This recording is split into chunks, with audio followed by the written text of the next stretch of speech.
Hello, on se retrouve aujourd'hui pour un petit haul action. Alors, j'ai pas pensé à mettre la lumière, je vais mettre la lumière, vous verrez mieux. Voilà, donc pour commencer, j'ai pris ceci, ce sont des petits carrés de bois sur lesquels il y a des lettres. Je trouvais que ça pouvait être sympa pour faire un titre ou une couverture d'album, etc. Je trouvais que ça pouvait être mignon. Ils sont assez épais quand même, ils doivent faire 2-3 mm, je pense, d'épaisseur.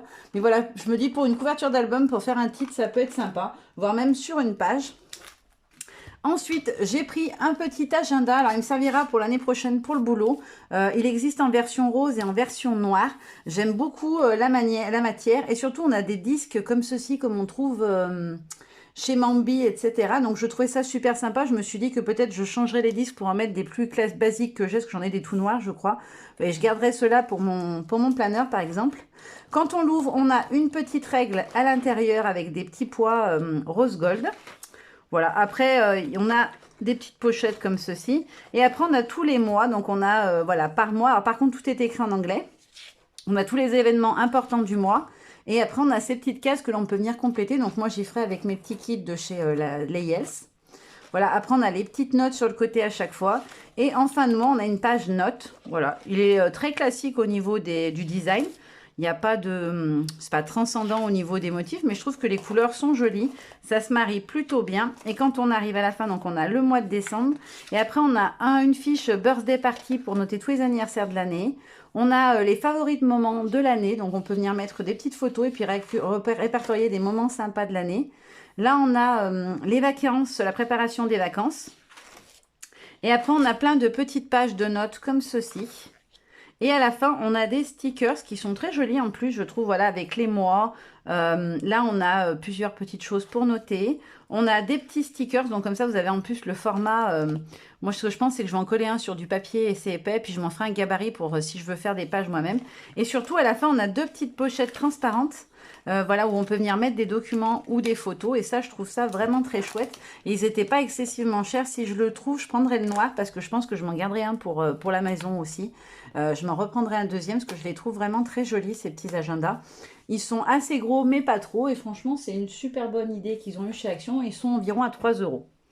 Ensuite, j'ai pris de la dentelle. Alors, j'ai pris de la dentelle mauve. J'ai pris de la grise. Parce que mon stock de dentelle arrive en fin de vie. Et j'en ai pris une un peu mint, un peu vert d'eau. Et après, j'en ai pris deux. Alors, celles-ci, elles sont adhésives. Voilà, adhésives. Donc, on a une rose et une crème, je dirais beige un peu. Voilà.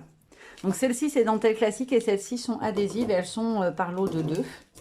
Ensuite, j'ai racheté mes petits sachets que j'utilise pour ranger mes tampons. Donc là, j'ai pris seulement des formats A6 parce que les autres, il m'en restait encore pas mal. Et j'en utilise beaucoup, c'est vrai. Ensuite, j'ai pris des dies. Alors, le premier lot que j'ai choisi, c'est celui-ci. Je me dis que ça peut être super sympa. On fait un pli ici, un pli ici. Et ça nous fait une charnière sur un mini-album. Je trouve que ça peut être très, très joli. Ou même sur une page, tout simplement. Je trouve ça trop beau. Après, j'ai pris celui-ci, avec les petites étiquettes. J'ai pris celui-ci avec le chien et le chat de dos, la petite patte avec le cœur et le petit nœud. Je trouvais qu'ils étaient trop mignons. Puis j'aimais bien le fait d'avoir juste la silhouette de dos. Après, j'ai pris celui-ci avec les deux petits cadres pour faire le Polaroid. On a la petite bulle, les petits cœurs et on a des petits textes. Alors, c'est Love, Love This et You. Voilà. Alors là, ça, je sais pas très bien ce que c'est. J'ai pas vu. J'ai pas trouvé ce que c'était. Ça fait une petite forme bizarre. Ensuite, j'ai pris le phare. Je trouvais vraiment très joli. Il est super détaillé. On a les effets de mer en dessous, l'oiseau, les petits oiseaux à côté. Après, vous pouvez venir le découper plusieurs fois dans différents papiers pour arriver à faire un montage et avoir les différents éléments de la bonne couleur. Et il y a marqué en texte To the Ocean. Go to the Ocean. Voilà. Et le dernier que j'ai pris, c'est la petite maison avec la petite clé. Il y en avait un autre, j'étais persuadée de l'avoir pris. En fait, j'en avais pris en double. Je me suis trompée en reposant. Mais c'est pas grave, il y en avait un autre avec des étiquettes que j'aimais bien. Peut-être que je le retrouverai. Et là, donc, on a la petite maison avec deux gabarits différents. On a de quoi faire le toit avec le New Home. On a le petit cœur qui fait partie de la maison. La petite clé ici. Voilà, je trouve que pour un déménagement ou pour faire une pendaison de crémaillère, une petite carte pour une pendaison de crémaillère, pardon, ça peut être très, très chouette. Après, on va passer à ce que mon ami m'a trouvé, parce que moi, il y a plein de choses que je ne trouve pas dans mon Action. Il est très, très mal achalandé depuis quelques temps. Et c'est de pire en pire, il n'y a plus rien quasiment en scrap. Donc je suis très contente d'avoir une amie qui, elle, a l'opportunité d'aller dans plusieurs actions différentes en grande ville. Et du coup, elle m'a trouvé la Stamp Platform. Donc c'est une plateforme de tamponnage. Je ne vais pas l'ouvrir, on voit tout dessus. En fait, vous avez donc votre plaque comme ceci, avec tout autour les mesures, les deux petits aimants, une petite mousse qui se met pour mettre à niveau. En fait, quand vous mettez la mousse, c'est pour tamponner avec les tampons clear. Et quand vous tamponnez avec des tampons mousse ou épaisseur, vous enlevez la plaque de mousse. Moi, ce que je pense, c'est que je vais me faire un gabarit avec la mousse de l'intérieur. Je vais le faire dans de la cartonnette assez épaisse, de l'épaisseur des bandes bleues, ce qui permettra que je puisse y glisser, par exemple, un papier beaucoup plus grand, comme une page 30-30, si je veux tamponner sur la partie du haut ou sur la partie du bas, j'ai plus qu'à la retourner. Et je trouve que ça peut être sympa. Le seul petit défaut que je dirais, parce que du coup, je l'ai vu quand elle a ouvert la sienne, les aimants n'ont pas une forte capacité d'aimantage. Quand il y a la mousse avec, les aimants, c'est pas terrible. Voilà, donc peut-être investir dans deux aimants un petit peu plus costauds, parce que moi, je trouve que c'est un petit peu juste. Voilà, donc vous voyez le principe, hein. Vous mettez votre papier, vos deux aimants. Là, c'est la version avec mousse. Et après, si vous enlevez la mousse, vous pouvez faire avec des tampons plus épais. Voilà. Ensuite, elle m'a trouvé, et je ne la remercierai jamais assez, les fameuses encres qu'Action a sorties. Donc, on a passé une après-midi entre filles à les tester. Et franchement, je suis bluffée par le rendu. Elles sont vraiment très belles. Je ne m'attendais pas du tout à ça. Donc, pour celles qui ne les auraient pas encore vues, il y en existe 6 lots différents, avec des combinaisons de couleurs. Donc là, celui-ci, c'est le numéro combien? C'est le 5. Je vais peut-être vous les faire dans l'ordre. Le 1, c'est le vert. Allez, on va prendre dans l'ordre. Donc le 1, on a donc 4 teintes de vert. Un vert foncé, un vert plus clair et un vert métallisé un peu. Il fait un effet pailleté. Franchement, elles sont top. J'ai même testé de mettre ça sur une plaque en verre, mettre un peu d'eau et frotter le papier dessus. Et du coup, on obtient un effet irisé comme on peut avoir avec certaines poudres spécialisées, des pigments irisés. Et franchement, le rendu, il est trop trop beau, je trouve. Et celle-ci, alors contrairement à ce qu'on peut penser, elle n'est pas si foncée que ça, la Pink Green. J'ai été un peu surprise. Des fois, les couleurs correspondent pas forcément à la mousse. Donc, vous fiez pas trop aux couleurs. Vous dites pas, bah non, je prends pas parce que le vert est trop foncé, j'aime pas. Il n'est pas aussi foncé que ça. Franchement, il est très joli en vrai. Après, en numéro 2, on a les bleus. Donc, les bleus, ce sont ceux-là. Donc, on a un bleu, pareil, très foncé, mais qui, en fait, n'est pas si foncé que ça. On va plus être sur un bleu pétrole, je trouve. Après, on a celui-ci qui fait un bleu avec un peu de violet dedans, lavande.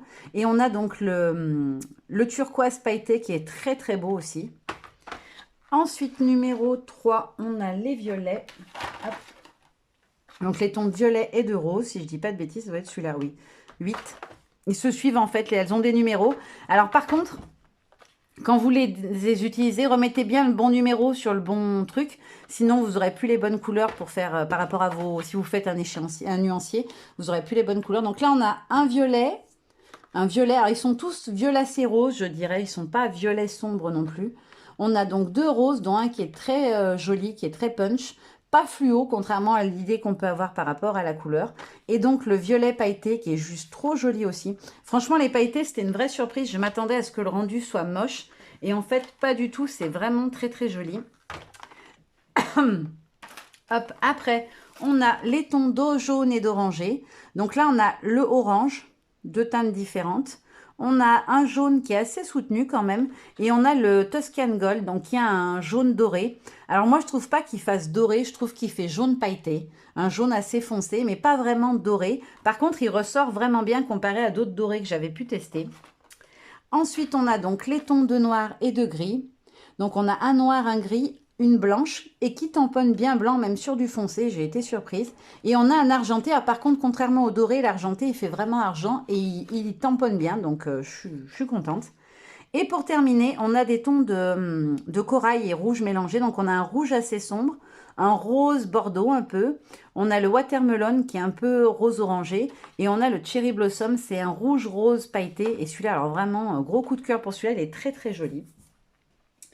Elle m'a aussi trouvé un petit blending tool. Alors, il n'y en avait plus. Elle n'en a trouvé qu'un seul. Je verrai si ça vaut le coup, si les mousses sont bien. Peut-être que j'en rachèterai. Et on a donc 3 types de mousse. Alors, j'avais jamais vu avec les autres types de mousse, mais j'ai vu que sur certains sites de boutique, ils les vendent aussi maintenant. Alors, c'est pas la même marque, bien évidemment, mais ça se fait aussi. Et en fait, ça donne en fait des rendus différents selon la mousse qu'on utilise. Donc là, la mousse classique. Là, on a avec la mousse noire. Donc, vous voyez, un effet plus aléatoire, et celle-ci où on a plus l'intérieur qui se gorge d'encre et le contour qui est plus clair. Voilà, je trouve que ça peut être sympa. Je testerai, peut-être je vous le ferai en vidéo si j'ai le temps. Je vous ferai voir mon nuancier, parce que je vais me faire un nuancier, puis je vous testerai les petites encres. Et puis pour terminer, elle m'a trouvé ceci. Alors, ça faisait plusieurs fois qu'elle m'en parlait.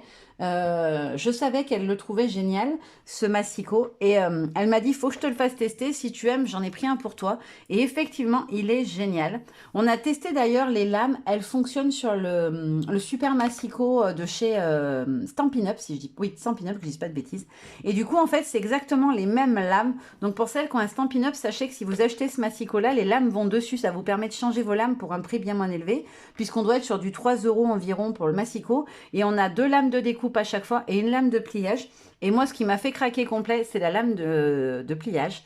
Moi, sur mon Fiskars, qui m'a coûté une fortune, elle me fait un pli assez large, mais pas creusé. Du coup, quand je plie, ça a tendance à... Moi, j'appelle ça contusionner, mais c'est pas le mot. Je sais pas si vous voyez ce que je veux dire, mais le papier est abîmé de chaque côté de la pliure et je trouve ça vraiment dommage. Alors qu'avec celui-ci, rien du tout. Et à la découpe, c'est pareil. J'ai testé papier très épais et rien n'a bougé. Les lames coupent super bien. Donc voilà, si j'ai un conseil à vous donner, si vous le trouvez, celui-là, le blanc, prenez-le. Il se déplie ici, donc vous n'avez plus qu'à déplier votre réglette. Et ce que je trouve génial comparé au massicot que j'avais moi, qui n'allait que jusqu'à 30 cm et demi, celui-ci va jusqu'à 40 cm. Donc par exemple, quand vous voulez couper un papier peint, quelque chose comme ça, pour faire une couverture d'album, vous pouvez avoir jusqu'à 40 cm de latitude de coupe. Et ça, franchement, je trouve ça génial parce que c'est pas le cas sur beaucoup de massicots. Après, elle m'a pris 2-3 bricoles chez Nose qu'elle avait repéré, que moi je lui avais demandé ou qu'elle a retrouvé elle après. Donc elle m'a pris ces petites pinces avec le cœur. Je les trouve trop choupinettes, je trouve. Donc c'est des petits empreintes, c'est tout simple, une petite pince à linge avec des petits cœurs. Elle m'a donné ceci aussi. Donc ce sont des... voilà, ça se présente comme ceci. On a 6 couleurs différentes et en fait ce sont un peu comme des fanions. Ouais, des gros fanions, voilà, qu'on peut servir après pour faire une déco. Alors, la couleur en elle-même, on s'en fiche un peu. C'était surtout la forme que j'aimais bien. Je me dis que ça peut toujours servir. C'est une très bonne idée. Elle m'a aussi trouvé des petites encres. Alors, j'en avais déjà acheté il y a longtemps de cette marque-là. C'est des Hampton Art. À l'époque, j'avais pas réussi à trouver les violettes. J'avais des tons de rose, des tons de bleu, des tons de vert et des tons jaunes et orangés. Mais je n'avais pas eu les violettes. Je les avais commandées aux États-Unis il y a... je sais pas combien d'années. Il y a déjà pas mal de temps. Et j'étais super contente parce que du coup, elle m'a trouvé les 4 violettes. Ils étaient vendus en lot et alors franchement, le prix, ça vaut vraiment le coup parce qu'à l'époque, je ne saurais plus vous dire le prix, mais je crois qu'on était à 16 € les 4 encreurs. Donc vraiment, c'est donné. Ils fonctionnent très bien. Pareil, on les a tous testés. Là, c'est les miens, donc ils ne sont pas ouverts. On a testé les siens. Et ce que je trouve génial, c'est quand vous utilisez des tampons, comment vous dire, où on superpose différents éléments pour composer par exemple une fleur, vous avez du coup le dégradé complet de ton de violet et ça vous permet d'avoir, voilà, par exemple votre contour, ensuite le centre pour le faire ressortir et après les effets de nuances de mauve violacé. Je trouve ça super sympa. Elle m'a aussi trouvé la punchboard, donc celle qui permet de faire les enveloppes. Elle en a trouvé plein d'autres, alors elles étaient qu'en un exemplaire, j'avais un peu les boules. Mais voilà, déjà, elle m'a trouvé celle-là, c'est génial, elle est super bien. On a un plioir à l'intérieur, elle est très très simple d'accès, j'ai l'impression. Voilà, tout est expliqué à l'arrière pour comprendre comment ça marche et c'est écrit en français, ce qui est plutôt pas mal. Et franchement, je suis trop contente. Alors elle en a trouvé un pour faire des sacs et des bonbons, enfin une forme de bonbon, donc c'est pas très grave puisque de toute façon, on se voit régulièrement, donc je sais que je pourrais lui les piquer si j'en ai besoin. Mais franchement, si vous les trouvez, n'hésitez pas, elles sont vraiment bien ces punchboards. Et pour terminer, elle m'a trouvé ce cire. Je vais faire un peu de place parce que c'est trop près. C'est une guillotine de la marque Craftable. Alors, elle me disait tout le temps, tu devrais t'acheter une guillotine. Et j'avoue que plusieurs fois, j'en avais déjà vu chez Nose et je ne les avais pas prises parce que je ne voyais pas trop l'intérêt. Et en fait, effectivement, c'est un investissement qui est plutôt pas mal puisque la guillotine, la lame ne s'use pas. Ce n'est pas comme le massicot où vous allez constamment changer vos lames. Là, la lame est inusable. Vous avez les mesures ici. Pareil sur le côté. Alors celle-là, c'est un format 22 cm, donc on est sur du A4 quasiment pour la découpe. Et franchement, j'ai testé, effectivement, c'est vrai qu'au niveau de la découpe du papier, c'est hyper bien. Il faut juste bien se positionner à fleur et bien regarder, voilà, qu'on est bien positionné pour pas que la découpe soit de travers. Mais franchement, ça ne coupe pas de travers, contrairement à ce que j'avais pu entendre que des fois ça coupait de tordu. C'est pas du tout le cas. Après, ça dépend tout de la position où vous mettez votre papier. Et surtout de bien venir, vous avez la petite main avec le doigt ici. C'est pas pour rien, il faut vraiment plaquer votre papier pour pas qu'il ne bouge au moment de la découpe. Mais sinon, nickel, franchement. Donc voilà, je la remercie encore une fois pour tout ça. Parce que grâce à elle, j'ai pu avoir des choses que je cherchais depuis un moment. Et puis voilà, je vous ai tout montré, je crois. J'ai vu des nouveaux dies, je vais essayer de les trouver. Si je les trouve, je vous les testerai, je vous les montrerai aussi rapidement en vidéo. Et les crayons pailletés aussi, j'ai très très envie de tester. Donc voilà, il va certainement y avoir un autre haul nose ou action, ou les deux ensemble dans très peu de temps, parce qu'il y a encore plein de choses que j'ai repérées. Et franchement, je trouve que chez Action en ce moment, ils se déchirent, ils sortent vraiment des trucs de fou. Et c'est super pour nos bourses, voilà, parce qu'il faut dire ce qui est, c'est intéressant niveau prix, même si ça m'empêchera jamais d'aller acheter plein de choses sur les boutiques françaises que j'adore. Mais je me dis que voilà, en matériel de base, comme ça peut être très sympa de pouvoir avoir un petit complément. Celle-ci, c'est vrai que moi qui ai presque toutes les distress oxy des classiques, je me suis dit au début ce que ça vaut vraiment le coup. Et en fait, au niveau des couleurs, je trouve qu'elles complètent bien les gammes qui sont déjà existantes. C'est des couleurs qu'on n'a pas. Elles peuvent s'en rapprocher ou en être dans une nuance plus claire ou plus foncée, mais ce ne sont pas des couleurs qu'on a déjà dans les gammes classiques, ce qui est vraiment top, je trouve. Voilà, maintenant, je vous fais de très gros bisous et je vous dis à très bientôt. Bye bye.